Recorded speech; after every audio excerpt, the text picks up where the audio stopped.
नमस्कार, सत श्री अकाल, सबा खैर। चलिए जी, इनसे मिले। ये हैं मोहम्मद गुलाम, उम्र 70 के ऊपर, इरादे नापाक।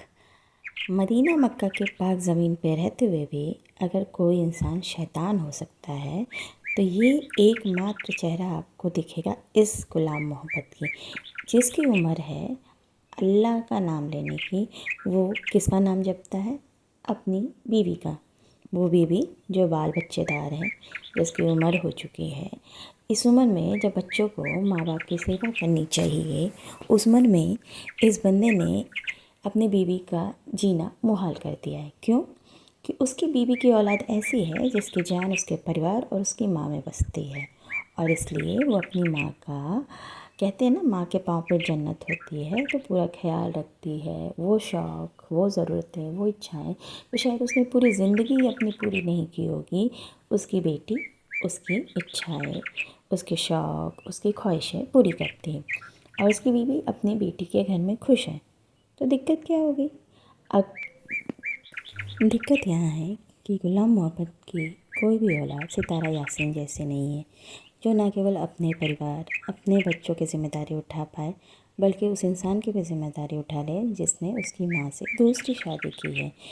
सितारा ने इस आदमी के लिए क्या नहीं किया? इसकी आंखें बनवाई, इसके दांत बनवाए, इसके पाँव का ऑपरेशन कराया, और इसे इस पाक ज़मीन पे वापस रहने लायक बनाया, जहाँ वो इलाज का खर्चा नहीं उठा पा रहा था सऊदी के कानून के हिसाब से। पर इसके बावजूद भी सितारा के ख़िलाफ़ वो कंटिन्यूस बोलता रहा, अपने बच्चों से बुलवाता रहा, और अब उसके पीछे पड़ गया, क्योंकि इसके जुल्मों से तंग आके इसकी पत्नी, जो सितारा की माँ है, उसने डिसाइड किया है कि अब वो अपनी बेटी के साथ सुकून के आखिरी पल बिताना चाहती है, अपने बच्ची के बच्चों के साथ, उसके परिवार के साथ, और ये उसको बर्दाश्त नहीं हो रहा है।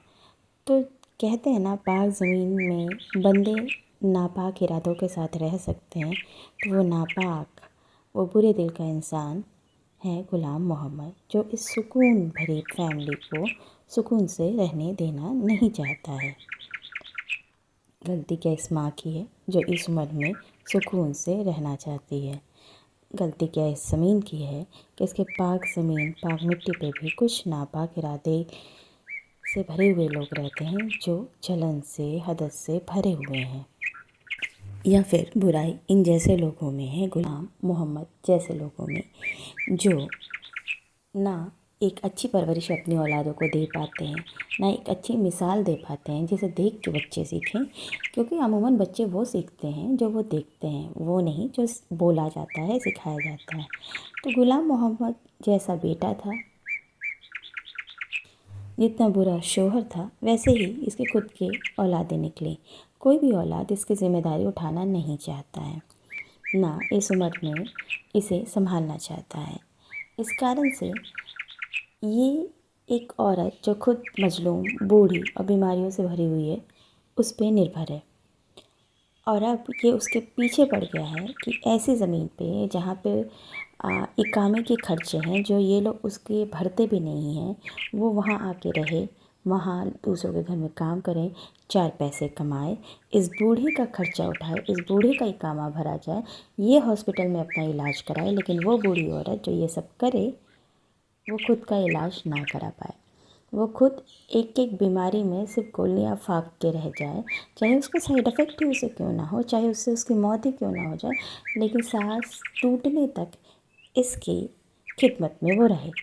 अगर उसकी बेटी ने एक फ़ैसला किया है कि नहीं, अब मेरी माँ सुकून से ज़िंदगी बिताएगी, मेरे साथ रहेगी, तो इस बूढ़े की फैमिली को और इसे बर्दाश्त नहीं हो रहा, और ये पूरी फैमिली मिलके कंटिन्यूस लगातार सितारा और उसकी अम्मी को बदनाम करने में, गलत बोलने में, उल्टा सीधा बोलने में लगे हुए हैं।